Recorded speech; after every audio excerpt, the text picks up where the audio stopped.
And my experience is people, especially those that are a little further in their career, they often enjoy it, right? It's not a burden on them. I mean, I'm sure you could make it a burden, but that's not the spirit of it, right? But my experience is, in general, they like kind of helping folks move forward, and they like helping kind of mentor and usher people through and into their career in ways that are helpful and impactful, because almost all of us had that to some degree. I don't know anybody that completely cut their own path and didn't have support and help and guidance from others. And so I think they can appreciate almost it's a paying back, if you will, into this. And so that's the number one tip I always, when I meet with early careers and they're like, what advice do you have? It's always around the mentoring thing, and be intentional about who your bosses are, because it makes a huge difference.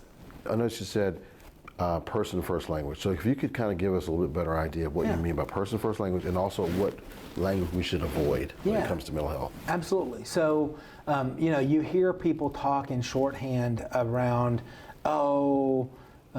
he is schizophrenic, he is depressed. That's not person first language, right? And so person first language, the way you would reframe that is, that's a person who's experiencing depression. That's a person who has schizophrenia. Okay. That's a person who is really not well today, right? As opposed to a sick person, right? And so person first acknowledges that this is a person. This is a being, a human, and they are struggling with X, Y, or Z, as opposed to, what we tend to do is in shorthand, we almost give people labels, right? Yes. It's the same way of, he's an accountant. Oh, the accountant's over there, or it's a common shorthand, but really they are people who do accounting at the end of the day, right? They are so much more than accountants.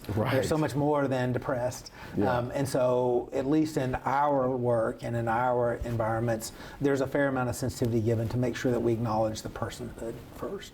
I love that. It makes it so much better. Like, you made me think of also the term when we say a person is a homeless person, but it's a person who's experiencing homelessness.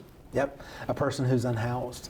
A person, if you say someone who, you almost always get it right. I love it. Because it acknowledges that, because it is, and if you think about it, if we were to think about the characterization that comes to mind when you say someone who's homeless, right, or a homeless person, you almost immediately fall into these stereotypes, right? And you get these categories of people in this middle model, we all have it, of what that means, as opposed to when you say, well, someone who's experiencing homelessness.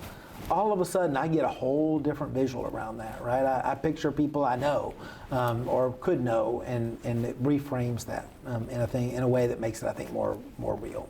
Very insightful. Thank you for today. This has been an amazing session.